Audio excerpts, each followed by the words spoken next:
Үзэгчдийн өнөөдрийн мэндийг хүргэе. Монголын шүүгчдийн холбооноос эрхлэн өргөдөг ярьж буй хуулийн нэвтрүүлгийн маань энэ удаагийн дугаар эхлэхэд бэлэн боллоо. За өнөөдөр манай дугаарт Хөөрхөн дэлхийн төрөмс байгууллагын тэргүүн уран холбоо хүрэлцээсэн танд баярлалаа. Баярлалаа. За шүүгчдийн төлөөлөл болж Баянгол дүүргийн иргэний иргэн анхан шатны шүүхийн шүүгч Аз хоёр маань хүрэлцээсэн. Баянгол дүүргийн иргэний иргэн анхан шатны шүүхийн шүүгч Аз хоёр 2001-ээс 2006 онд Монгол Улсын их сургуулийн хууль зүйн сургуулийг хууль зүйн бакалавр, 2010-аас 2014 онд Бүгд найрамдах Хятад ард улсын өмнөсийн хуулийн сургуульд хууль зүйн магистр ажлын туршлага, 2007 оны 5 дугаар сараас Баянгол дүүргийн шүүхэд шүүгчийн туслах, шүүх уралдааны нарийн бичгийн дарга, 2014 оны 6 дугаар сараас хууль зүйн яамны бодлогын хэрэгжилтийг зохицуулах газарт мэргэжилтэн, 2015 оны 1 дугаар сараас хууль сахиулахын их сургуулийн захиргаа удирдлагын газарт гэрээний эрх зүй, хууль тогтоомжийн хэрэгжилт хариуцсан мэргэжилтэн, Монгол Улсын ерөнхийлөгчийн 2015 оны 10 дугаар сарын 29-ны өдрийн 167 дугаар зарилгаар Баянгол хаан улс Сонгон архан дүүргийн иргэний иргэн анхан шатны шүүхийн шүүгч, 2016 оны 5 дугаар сарын 31-ний өдрөөс Баянгол дүүргийн иргэний хэргийн анхан шатны шүүхийн шүүгчээр томилогдсон ажиллаж байна. Сайн байна. За өнөөдрийн гурвангийнх нь ярилцдаг болохоор бодлого баримт тий. Бодлого гэж юу юм? Энэ шүүхүүд ер нь хэр ач холбогдолтой зүйлийн гэдэг талаар дэлгэрэнгүй иргэдэд мэдээлэх болно.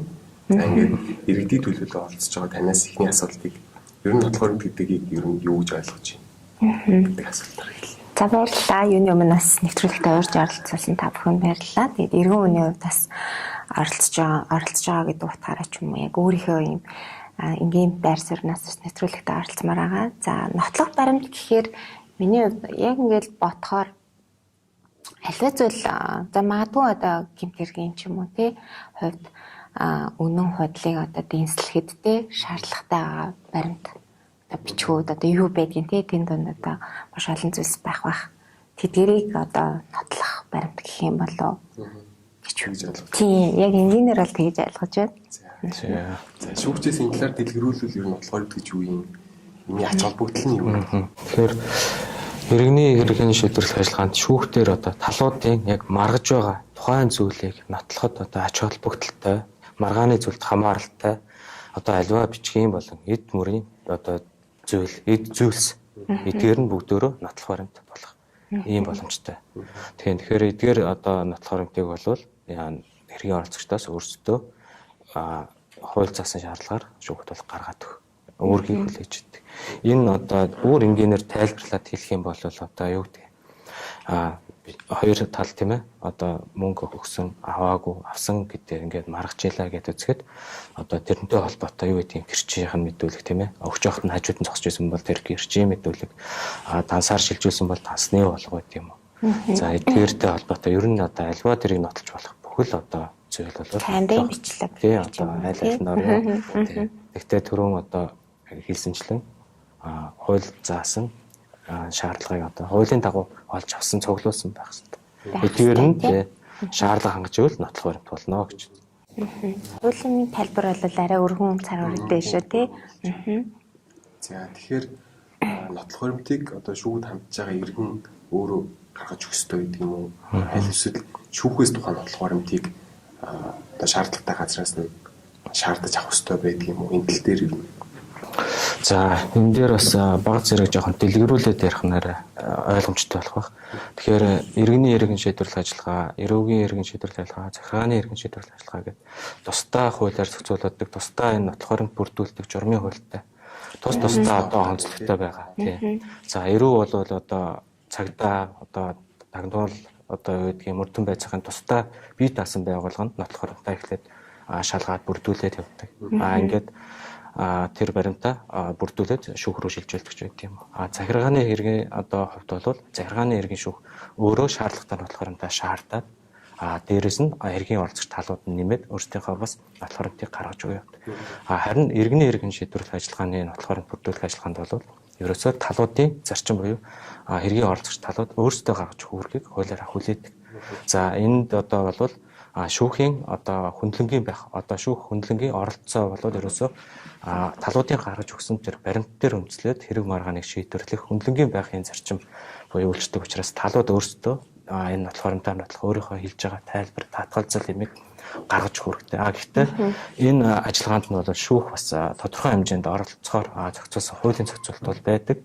Өөрсдийн одоо нотлох хуримтаа гаргаж өгөх боломжгүй байдалтай холбоотой өөрийн одоо төр байгууллага иргэний одоо онцгой одоо хувь өөрийн нууц гэдэг юм уу те ийм байдлаар одоо олж авах боломжгүй баримтыг бол шүүхийн журмаар бүрдүүлдэг. Гэхдээ энэ нөгөө шүүх хөндлөнгийн байх ёстой гэдэг энэ хуулийн одоо зохицуултынхаа хүрээнд бол энэ баримтыг гаргуулах хүсэл зорилгоо хэргийн оролцогч өөрөө шүүхтэй хүсэл зорилгоо илэрхийлсэн байж үүний дагуу шүүх хэмж бүрдүүлэх ажиллагаа байдаг.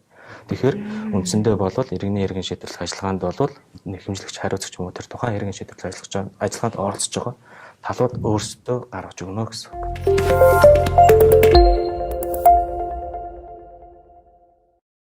Тэгэхээр шүүгчийн яран дундаас нэг асуулт гарч ирж байна л да. Тэрний үе гэхээр за иргэний хэрэг дээр болохоор талууд өөрсдөө нотлох баримтаа гаргаж өгч байна тий. За тэр энэ тохиолдолд одоо яг нотлох баримтанда юуг одоо оруулах боломжтой байдгийг тий. За тэгэхээр гэсэн асуултаа. За нотлох баримтыг бол үндсэндээ бол бичмэл за эд мөрийн баримт гэж ерөөхдөө ингэж хувааж авч үзэж байгаа. Эд мөрийн. Тий, эд мөрийн баримт. За бичмэл нотлох баримт гэдэгт бол ерөөсөө л бичгийн хэлбэрээр үлдчихэж байгаа. Аливаа баримт бичгийн нотлох. Тухайн одоо эргийн одоо нотлож байгаа нотлогоо болж чадах бит зүйл бол ерөөсөө эд мөрийн баримт. Тэгэхээр эдгээр одоо баримтуудыг бол хэргийн оролцож гаргаж өгнө. Гэхдээ бичмэл нотлох баримт дээр мөн одоо сүүлийн үед нийгэм за энэ хөгжлийн ирээр бол одоо цахим орчинд үлдэгдэж байгаа баримтууд бас хамаарах юм боломжтой. Одоо мессенжерээр одоо харилцсан загтал тийм ээ. Одоо дүрс бичлэг, видео бичлэг, дуу төрсний бичлэг зэрэг. Эдгээр нь утасны мессеж хүртэл тийм. Эдгээрийг бол одоо ер нь бол бичмэл нотлох баримтын хэмжээнд бас хамааруулах одоо боломжтой гэж үзэж байна. Тэгэхээр эдгээр баримт нь одоо бүгдөө нотлох баримт болох одоо боломжтой. Яриг тасалж байгаачлаараа яг одоо ингээд бодит тийм бас зүйлүүд байна л да. Би бас сонсч байсан. За мессенжерээр бичсэн яриаг бол ингээд тий нотлох баримт гэж авч үзээгүй тохиолдол бас байсан. Тэгэхээр магадгүй одоо иргэн маань өөрөө тэрийг ингээд эргэцэн хувьд ч юм уу мэдэхгүй одоо ямар нэгэн зүйл гарч ирээд тэрийг нотлох баримтаар бас үнэлүүлж чадаагүй тохиолдол байгаа юм шиг байна. Тэгэхээр ямар тохиолдолд үнэлэхгүй байгаад байна? Ямар тохиолдолд үнэлж чинь? Иргэд энэ дээр өөртөө ямар мэдээлэлтэй байх ёстой юм тий? Гэдгийг бас яг одоо мэдчихвэл иргэн хүний хувьд яг миний төлөөлөл болж ирсэн утга учраас нэг шатаар гарах гэдэг юм л та. Тэгэхээр энэ бол одоо хэрэг шийдвэрлэх ажиллагаанд иргэний иргэн шийдвэрлэх ажиллагаанд бол нотлох баримтад одоо тавигдах шаардлага гэж юм байдаг. Хуулиар одоо шаардлагатай байдаг. Тэгэхээр бичмэл нотлох баримтыг бол одоо их байрны эсвэл нотроо төрөгчлөөс олдрыг өгдөг. Энэ бол хуулиар тавьсан нотлох баримтын бүрдүүлбэр хангасан байх хэрэгтэй гэсэн юм шаардлага.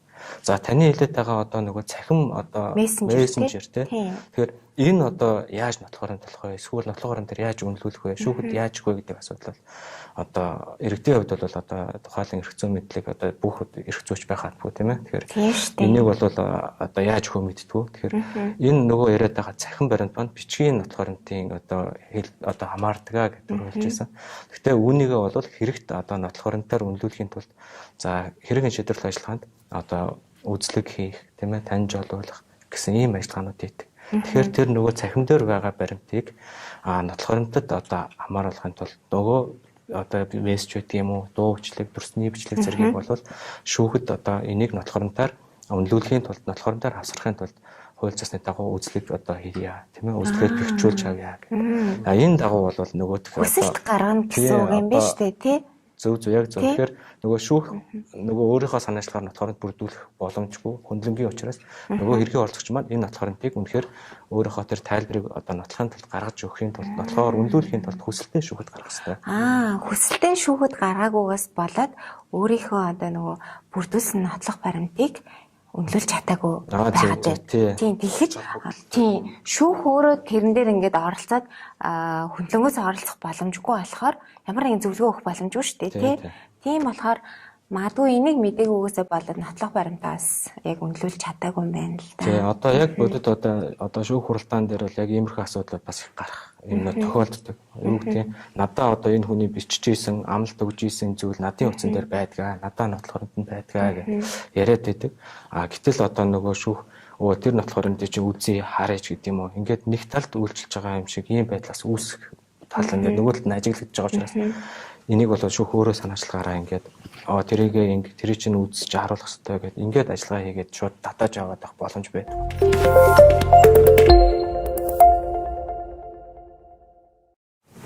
Саяны яриан дээрээс тэгэхээр одоо иргэд өөрсдөө бүрдүүлж өгөх гэдэг нэг хэсэг юм бодлоо. Тэнгүүд шүүхийн журмаар бас бүрдүүлэх гэдэг юм байгаад шүү дээ. Тэр хоёрын ялгааг ингээд илүү тодорхой яг үнэ. Тэгэхээр нотлох хуримтыг шүүхэд гаргаж өгөх, цуглуулах, бүрдүүлэх гэсэн энэ ажиллагаатай холбоотой байна гэж ойлголоо. Тэгэхээр нотлох хуримт гаргах, цуглуулах гэдэг бол ерөнхийдөө хэргийн оролцогч талуудад одоо хүлээж байгаа үүргийн хэмжээнд үг зүйн утгаас аваад үзсэн ч гэсэн шүүхэд байгаа баримтаа гаргах, за өөрт байхгүй баримтаа одоо холбогдох газар хаана байгаа нэ тэндээс цуглуулж гаргаж өгөх асуудал. Бүрдүүлэх гэсэн ойлголт бол одоо шүүхийн журмаар тухайн баримтыг гаргуулахтай холбоотой ажиллагаа байдаг. Тэгэхээр нөгөө төр байгууллага тийм ээ албаны нууц, цуугны нууцтай холбоотой асуудлыг хэргийн оролцогч өөрөө гаргаж авах боломжгүй. Гэтэл тэнд хэрэгтэй нотлох хуримт нь байгаад байдаг. Энэ тохиолдолд шүүхэд төсөлтэй гаргаад шүүхийн журмаар нотлох хуримт бүрдүүлж байгаа ийм ажиллагааг ойлгодог. За тэгэхээр шүүгчээсээ би бас нэмэлтээр нэг асуулт асуучмаар байна. Сая бол ер нь өөрөө чи ярианаас ойлголоо л доо. Яг өөрөө бүрдүүлэх материалуудын хувьд бол тий нотлох баримтуудын хувьд юм байна гэд. Тэгэхээр өөрөө бүрдүүлэх боломжгүй бас байгаад байна. Шүүхээр бүрдүүлэх тий. Энд одоо ямар жишээлх юм бол. За тэгэхээр жишээ авч ярил. Энэ дээр одоо жишээ аваад ихэд одоо хүн өөрийнхөө дансны хоолгыг бол тийм ээ банкнаас очиод төсөлтэй гаргаад авчиж болно. За мөн өөр дээр байгаа бичиг баримтын бүрдлийг их байрн эсвэл бол нотариотоор очиод гэрчлүүлээд шүүхт өгчих боломжтой. Гэтэл одоо нөгөө талын одоо тий дансны хоолго байдаг юм уу? Нөгөө талд зөвхөн байх боломжтой бичиг баримт байдаг юм уу? Ийм зүйлийг бол тухайн одоо нөгөө талын санаачлагаараа авч чадахгүй, хийх боломжгүй. Тэгэхээр ийм байдалд бол одоо хамаарах ямарваа нэгэн одоо өөрөө олж авч чадахгүй байгаа баримтаа шүүхийн журмаар бүрдүүлэх ажиллагаа маань. Тийм. За мөн одоо эд мөрийн баримтууд бас байдаг. Тухайн эд мөрийн баримтыг бол за эд одоо жижиг одоо авар багтай бол бас ингээд шүүхэд өгч болно. Энэ бол хууль цаасны одоо бүрдүүлээд шүүхэд авчираад өгөөд хадгалуулдаг тийм. Ийм байдлаар авсаргаад явуулах. Гэтэл барилга байшин тухайн юмыг одоо тэр тухайн байгаа байдлаас нь өөр газар зөө хөдлөх юм уу эсвэл нотлох баримт боломжгүй тийм одоо тийм тэгэхээр ийм зүйлүүд дээр бол мөн бас үзлэг хийх ажиллагаа явах бэхжүүлэх боломжтой байдаг. Тухайн газарт нь юу байгаа, ямар хэд мөрөнд байгаа, ямар зүйл байгаа гэдгийг одоо хууль заасан журмын дагуу үзлэгээр бэхжүүлээд явдаг. За баярлалаа. За нэмээд хэлэхэд бол мөн нотлох хуримтаар одоо өндөрлөгээр гэрч оролцуулах, шинжээж томилуулах. За мөн туршилт хийх зэрэг ажиллагаа мөн одоо хэргийн шийдвэрлэх ажиллагаанд давхар хийж болдог. Тэгэхээр гэрч гэдэг маань бол одоо хэргийн бодит үннийг мэдж байгаа тухайн асуудлыг өөрөө үзэн харсан ямарваа нэг одоо хинч байж болох ийм этгээд хэлдэг. За шинжээчийн асуудал байдаг.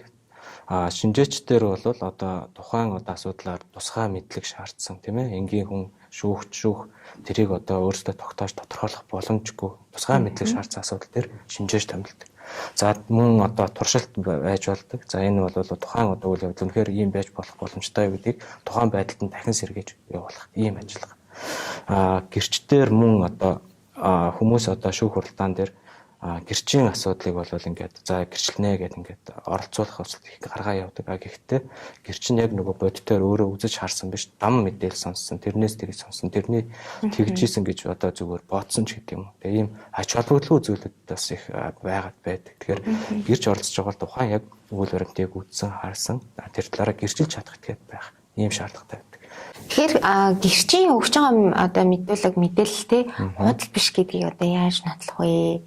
Тэр тал дээр. Тэгэхээр гэрчид бол шүүх одоо хууль сануулад хэрвээ та шүүхэд худал мэдүүлвэл эрүүгээл заасан яаж шийдвэл ногдуулна гэдэг албан ёсоор одоо ингэж хууль сануулж ээж тухайн одоо гэрчээс мэдүүлэг авдаг. Хэрвээ энэ хүн худал хэлсэн бол эрүүгийн хариуцлага одоо хүлээх юм байшгүй. Энийг ухамсарсны үндсэн дээр мэдүүлэг өгдөг. Зарим тохиолдолд гэрчийн мэдүүлэгтээ одоо хэргийн оролцогч андуурах одоо юу гэдгийг өөр хүнээс одоо нотариот дээр очиод бичүүлээд авсан тодорхойлт зэргийг гэрчийн мэдүүлэгтээ хандуурч энийгээ гэрчээр гэрчлүүлсэн гэж ойлгох ийм бас зүйлүүд гардаг. Юу гэдгийг одоо нотариот дээр очиод нэг хүний дагуулчаад тодорхойлт өөрөөр нь бичүүлээд тий энэ зүйлийг энэ хүн авсан эсвэл хийсэн ч гэдэг юм. Ингээд энийгээ шүүхэд авчирч өгöd байдаг. Тэгэхээр энэ бол зөвхөн нотариот дээр тухайн хүний хэлсэн ярьсныг гэрчилж байгаа үйлдэл болохоос биш. Яг шүүхэд ирээд хууль сануулад өгсөн гэрчийн мэдүүлэгтээ бол эджилт гэж одоо адилхан үзэх одоо боломж байдгүй. Тэгвэл насан туршаагүй хүүхдийн өгж байгаа тийм мэдээлэл одоо гэрчийн одоо мэдээллийг бас орлох уу? Хангах уу? За насан туршаагүй хүүхдийн гэрчийн асуудал бол одоо мөн одоо гэрчийн мэдүүлэг авахд бас ингээ хууль заасан тусгай одоо хүүхдийн асран хамгаалагч баг сургууль мөгжүүлэгч юм уу те байлзуулж аваад за ингээд авна гэсэн тусгай журам бол байдаг. Гэхдээ ер нь бол тухайн асуудлыг гэрчилж чадах насан туршаагүй тэгээд тийм бас мэдүүлгийг бол шүүхийн журмаар бас авч болох боломжтой. Боломжтой тий. За баярлалаа.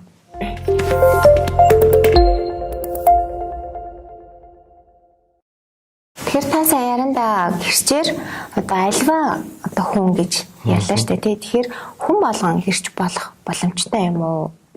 Энд дэр жоохон тодруулж өгөөч. За тэгэхээр гэрчээр оролцоход одоо хориглох одоо ийм нөхцөлийг бол бас хууль зохицуулж өгсөн. Тэгэхээр энд бол үүргээ гүйцэтгэх замаар одоо тэр хэргийн нөхцөл байдлыг мэдэх болсон эвлэрүүлэн зоочлагч мөн хэргийн төлөөлөгч за мөн эрүүгийн мөрдөн байцаагч зэрэг эдгээр хүмүүсийг бол гэрчээр оролцохыг бол хориглохоор заасан. За мөн одоо гэр бүл өөрсдийн садан төрөлхийнхаа хүмүүсийг мөн гэрчээр оролцуулах юм одоо бас хүсэлтүүд юм гардаг. Эдгээр тохиолдолд бол одоо үндсэн хууль заснаар одоо юу гэдэг нь тухайн этгээд нь гэрчээр одоо гэр бүл өөрийнхөө эхнэр хүүхдийнхээ эсрэг мэдүүлэх хэрэггүй байх. Үндсэн хууль засын энэрхийнхээ хүрээнд өөрийнх нь зөвшөөрлөөр мэдүүлэг авч болдог. Тухайн одоо гэрчээр оролцох нь за би өөрийнхөө гэр бүл эхнэр хүүхдийнхээ эсрэг мэдүүлэх одоо гэрчээр оролцож мэдүүлэхийг зөвшөөрж байна гэсэн тохиолдол. Тэрнээс бол бас тохиолдол бас мөн адилхан бас хориглож болох нэ гэсэн. Зөвшөөрөөгүй тохиолдолд бол тэрийг тий мэдүүлэг авч болохгүй гэсэн. За тэгтэл магадгүй одоо гэрч маань өөрөө худал мэдүүлэг бас өгч олно шүү дээ тий. Тиймэрхүү тохиолдол бол зөндөл байдаг юм билээ. Тэгэхээр энэ тохиолдолд яах вэ? Ямар нэгэн хариуцлага одоо тэр хүн өөрөө худал мэдүүлэг өгчөөд дээ шүү дээ гэрчээр оролцож байгаа мөрлөө. За тэгэхээр энэ тохиолдолд бол одоо шүүх бол иргэний шүүх бол тухайн гэрчэд эхлээд мэдүүлэг авахаас өмнө та худал мэдүүлэг өгвөл эрүүг бол заасан ял шийдвэл ногдуулна гэд эхлээд сануулчихж байгаа. Хуулиа сануулчихж байгаа. Тэгэхээр энэ үнэхээр худал мэдүүлэг өгчлөө. Энэ нөгөө гэрчийн мэдүүлэгтэй хэргийн олзч талууд бүгд танилцж байгаа. За үнэхээр энэ хүн байгаагүй үзээгүй хараагүй маань гэрчилчлээ гэвэл тухайн одоо иргэн этгээд цагдаагийн байгууллагад энэ талаар урьдчилан гаргаад энэ хүн одоо шүүхэд зориуд худал одоо нотлох харамт одоо гаргалаа худал мэдүүллээ ингээд энэ тусдаа эрүүгийн журмаар шалгуулад явах боломжтой. Харин яг энэ асуудалтай бол иргэний шүүх өөрөө оролцоод тэрийн тогтоох ажиллагаа хийгээд явах одоо хуулийн үндслэл бол байхгүй. За мөн энэ худал мэдүүлэгтэй холбоотойгоор нотлох харамтыг хууль бусаар бүрдүүлсэн цуглуулсан гэсэн асуудлаас мөн нотлох харамтыг бүрдүүлэх ажиллагаанд бас яригддаг. Тэгэхээр шүүхэд ер нь бол хууль бусаар одоо нотлох харамт хуурамчаар нотлох харамт бүрдүүлнэ гэдэг бол мөн одоо эрүүг үйл заасан тусдаа ял шийтгэл ногдуулах юм хариуцлага хүлээхэр байдаг. Тэгэхээр хуурамчаар зориудаар нотлох харамтыг хууль бусаар бүрдүүлж өөрөө гаргаж гин гэдэг бол энэ бол одоо хууль зөрчсөн гэмт хэрэг юм аа. Тийм учраас хууль бусаар одоо гаргасан нотлох харамтыг хэд нотлох харамтаас хасуулах тийм энэ ажиллагаа бас иргэн шийдвэрлэх ажиллагаанд явагддаг. Тэгээ энэтэй холбоотой төгсөлтийг бол харин талууд нь гаргадаг. За тэгэхээр ингээд нэмээд асуухаар одоо хоёр талаас одоо тий хоёр гэрч оролцуулдаг ч юм уу тий. Гэтэл хоёр гэрчийн ярьсан юм хоёул аль нэг нь зөв аль нэг нь буруу гарч хоёр өөр юм яриад. Энэ тал дээр ер нь шүүх тэрийг яаж үнэлнэ гэсэн үг. Тэгэхээр энэ бол одоо гэрчийн мэдүүлэг гэдэг маань бол одоо талуудаас гаргаж өгч байгаа. Нотлох харамтын нэг хэлбэрээр хэрэгслэр гэрчийн мэдүүлгээд одоо нотлох юм хэрэгсэл болж байгаа. Тэгэхээр гэрчүүдийн мэдүүлэг хоорондоо зөрж байгаа тохиолдолд бол хэрэг тавагдсан бусад нотлох харамтаар хэр давхар нотлогдож байна гэдгийг бол шүүх анхаарч үздэг.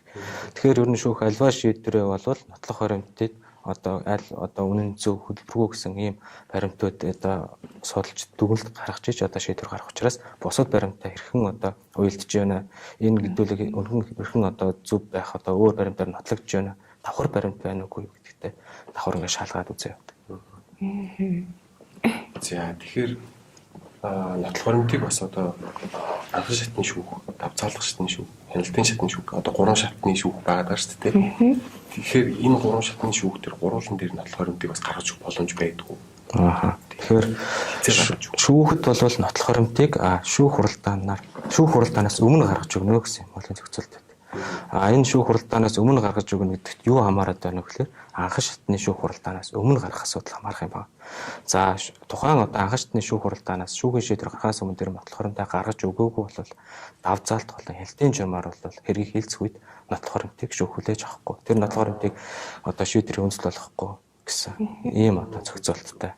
Тэгэхээр иргэд маань ер нь бол анхан шатны шүүхд одоо хэрэг одоо хянагдаж явах үед толгойнтой гаргаж өгөхгүй бол одоо нэг эрхээс сэргийлэх боломжгүй ч юм уу. Тийм. Тэгэхээр энэ одоо ерөөсөө ер нь бол хууль бол яг түрүүний хэлээд байгаагаар шүүх хуралдаанаас өмнө гэж байгаа. Яг ингээд аваад үзэх юм бол нэхэмжлэгч бол өөрөө шүүхэд нэхэмжил гаргахдаа өөрийнхөө одоо нотлох хэмжээг цуглуулад ингээд шүүхэд гаргаад өгчдөг.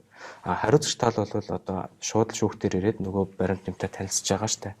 Тэгэхээр хуулиар бол хуульд бол нэхэмжлийг гартаж авснаас хойш 14 хоногт эсвэл шүүгчээс тогтоосон хугацааны дотор тайлбар нотлох хэмжээ гаргаж өг. Үүрэгтэй байдгийг. За мөн шүүхээс энэ талаар нь бас сайн тодорхойлгоо ойлгуулж одоо тайлбарж илж өгдөг. Тэгэхээр үндсэндээ бол хууль заасан 14 хоног болон шүүгчээс тогтоосон хугацаанд бол нотлох хэмжээ гаргаж өгсөн байх шаардлага байгаа. За надад нэг асуулт байна л да. Одоо бас л бодит болж ирсэн үйл явдал. Тэгээд тэрийг нөгөө олон нийтэд бас ингээд цацсан байсан. Тэгээд тэрний үе гэхээр ямар нэгэн байдлаар урьдчил сануулж хэлэлгүйгээр одоо талууд нэнийхээ яриаг бичсэн байгаа юм. За тэр аудио бичлэгийг болохоор ингээд сошиалд тавьсан. За сошиал тавингууд яаж вэ гэхээр дийлэнх олонх нь бол одоо яг тэр бичлэг гаргаж тавьсан талын бол зөө одоо ингээд нотлох баримттай болчлоо гэж үзэж штэ тий. Тэгтэл энэ үйл ажиллагаа нь өөрөө процессын хувьд ч юм уу хууль бус байгаад байдаг. Тэгэхээр энэ тохиолдолд яадаг вэ? Түүнийг тэр бичиж авсан хууль бус бичлэгийг яг нотлох баримтын одоо хэмжээнд үнэлэх үү? За энэ нөгөө нотлох баримтыг одоо гаргаж өгөх, бүрдүүлэх одоо цуглуулгатай холбоотой энэ ажиллагаа юм байна.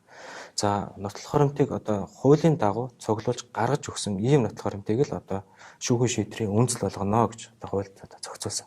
Хууль бусаар бүрдүүлсэн цуглуулсан гэдэгт бол одоо хүнийг айлхан сүрдүүлж юм уу, хуурам эхэлж байдаг юм уу, эсвэл зөвшөөрлөхгүйгээр одоо хийсэн бичлэг одоо тэр бичвэр гэдэг юм уу. Эдгээр нь өөрөө нотлох баримтын чадвараа алддаг. Шүүхийн шийдвэрийн үндэслэл болохгүй. Тэгэхээр одоо анханасаа одоо хүний хуурч нөхлээд юм уу, за энэ өөр юм ярьж байгаа ч юм уу, бичлэг хийгээд авчаад тийм ээ. За энийгээ шүүхэд нотлох баримт гаргаж өгөөч гэдэг юм уу. Эдгээр юм баримт бол нотлох баримт болох одоо боломжгүй юм байна. Магадгүй одоо тэр бичлэг ингээд хараад бас нэлээ юм сенсац үүсгэсэн биз дээ тий. Тэр хооронд хэрэг одоо ингээд шийдвэрлэгдэггүй байхад бас нөгөө талын нэр хүндэд тий маш олон зүйл сөрөг үр дагаврууд үүсгэж байгаа шүү дээ тий. Тэгэхээр бас энэ дээр бас иргэд манаас маш болгоомжтой хандах хэрэгтэй юм шиг санагдаж байна.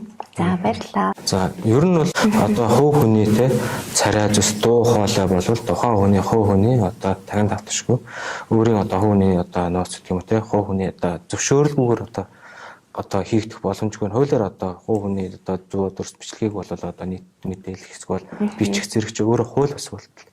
Тэгэхээр ийм хууль бас үйлдэлээр бүрдүүлж байгаа тэр нууцаар бичлэг хийж байгаа зураг авч байгаа. Эдгээр нь бол хууль бусаар одоо бүрдүүлж цуглуулсан гэж үзэх. Ийм баримт болох одоо эцэлтэй байгаа. Гэхдээ нөгөө хоёр тал ингээд харилцан ярилцаад за одоо гэрээ хэлцэрч идэх юм үү тэр үедээ за ингээд дуугарч юм эсвэл баталгаажуулъя гэсэн тохиолдолд бол энэ хууль ёсны одоо шаардлага хангасан бодлого баримт болох гэдэг шүү дээ. Тийм. Тэгэхээр энэ одоо юу гэдэг нь одоо заавал гудамж талбайд бол тавигдсан камерч байдаг тийм ээ. Энэ бол одоо тухайн одоо угаасаа тэр замын хөдөлгөөнч гэдэг юмыг одоо аюулаас хамгаалах байдлаар тавигдсан. Үнэхээр тэр байдлыг өдөр тутам бичиж. За байгууллага бол тий за камер ажиллаж байгаа шүү. Эсвэл бол одоо ямар нэгэн одоо холбогддог утас сурталтай таны бичлэгийг одоо бичлэг болгон хадгалж байгаа шүү гэдээс аль биесээр мэдгдээд ингээд бичлэг нь хийгдэж явж идэг. Тэгэхээр ийм байдлаар хийгдэж байгаа баримтууд бол одоо нөгөө зөвшөөрлгүй хийгдэж байгаа гэж үзэх юм бол бас болохгүй. Тэгэхээр эдгээр баримтыг бол одоо нотлох баримтаараас үнэлээд явах боломжтой. Ялгаа зааг бас байна шүү тий. Энд дээр болохоор яг бидраас мэдлэггүйгээсээ болоод алдаж идэх юм бол байх юм байна тий. Эрхийн тохиол бусаар халдах гэдэг. Яг үнэн тий. Хинч байсан гэж штэ тий. Хинч хамаагүй ерөөсөө л энэ бол бас хамгаалагдсан байна. Одоо энэ гэрээний талууд ч гэсэн хоорондоо зөвшөөрөө тийм ээ. За энэ тохиролцоо хийж байгаа аль бисаа бичлэг болгон дуу бүдэрс бичлэг хийе гэдэг юм уу те. Ингээд бас одоо явж байгаа тохиолдол ч бас байна. Тэгэхээр өөрсдөө зөвшөөрөөд энэ байдлаа бэхжүүлж нотлохоо одоо болгоод өөрсөндөө гэрээтэй яг адилхан гэрээ мөн адилхан талуудын тохиролцоог баталгаажуулж байгаа нэг хэлбэр шүү дээ. За одоо болвол одоо дүрс бичлэг ашиглаж болж байна, дуу бичлэг хийж болж байна. Энийг өөрсдөө тохиролцоод хийх юм бол мөн адилхан одоо баталгаа баримтаар одоо үнэлж болох нэ гэсэн.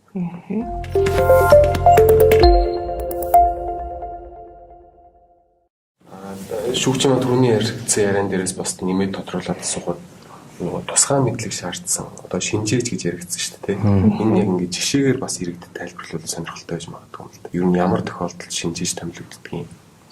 За тэгэхээр тусгай мэдлэг гэдэг бол одоо ердийн одоо энгийн одоо хинч байсан тийм ээ. Шууд өөрөө тодорхойлоод гаргаад тогтоогоод эсвэл тэрийг шууд хараад ойлгох боломжгүй. Одоо ийм байдал одоо хуульд бол одоо тооцоол гэдэг юм тухайн асуудлаараа зайлшгүй тусгай одоо мэрэгжлийн хүн шаардлагатай. Ийм тохиолдолд шинжээж томилж тусгай одоо үйл баримтыг тогтоолохтой холбоотой. Тэгэхээр жишээ татаад хэлэх юм бол одоо юу гэдэг одоо хүнд механизм техник хэрэгсэл байлаа гэж бодох тийм ээ. За энэ нийт ангийн доголдолтой, эвдрэлтэй ч гэдэг юм уу. Гэтэл яг тэр үнэхээр нэг одоо доголдолтой байгаа мó, эвдрэлтэй байгаа мó гэдгийг энгийн хүн бол тий очиад шууд харангуйтаа за эвдэрсэн эсвэл доголдолтой айлсгүй зүгээр байгаа мó тогтоож чадах боломжгүй. Тэрийг шүүх тогтоох боломж чадахгүй. Тэгэхээр иймэрхүү тохиол магадгүй бас гэр бүлийн хэрэг дээр гэдэг юм уу те хүүхдийн асрамж тийм ээ эцэг эхийн асрамжийн асуудал яригддаг. Хин нь одоо асрамжтай авах юм, энэ нь илүү боломжтой байгаа. Эцэг эхийн одоо өөрийнх нь те ёс зүй төлөвшил зан төлөвшил хэрэг иймэрхүү зүйл гэдэг юм уу ер нь тусгай мэдлэгийг ийм одоо шаардлагатай тохиол шинжээж тавих асуудал яригддаг. Тэгээд энэ асуудлаараа хүсэлтээ гаргаад тухайн одоо мэрэгжлийн байгууллагаар нь одоо дүгнэлт юм уу төрөлөө баримт гаргуулж байгаа. Ийм ажиллагаа. За тэгэхээр таны ярианаас бол сая шинжээч бол мэрэгжлийн хүн байх юм байна гэж ойлголтыг бол авлаа. Тэгтэл шинжээчийг магадгүй одоо тий сонгох ч юм уу одоо ямар нэгэн тийм шалгуур байдгүй тэрэн дээр одоо яа гэм бол за тэгэхээр шинжээчийг бол шүүх бол сонгоод томилдог.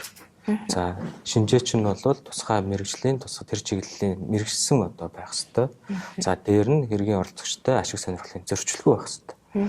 За ингээд шүүх бол ашиг сонирхлын зөрчил байгаасыг тодруулаад за шинжээчд мөн хууль саналт байгаа. Та худалд дүгнэлт гаргах.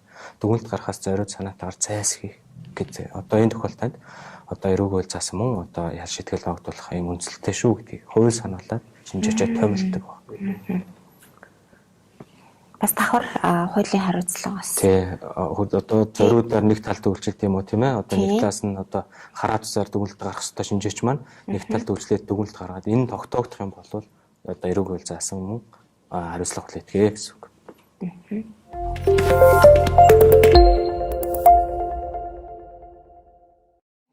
За тэгэхээр өнөөдрийн нэвтрүүлэгт маань зочин одоо иргэдийн төлөөлөлж оролцсон зочны маань хувьд ер нь шүүгчээс асуултуудаа асууж чадсан уу? Ер нь мэдээлүүд авч чадсан уу? Ер нь аль мэдээллүүдийг бас авч чадлаа. Тэгээд яг иргэн үний хувьд те бас мэдэхгүй зүйлүүд бас байлаа.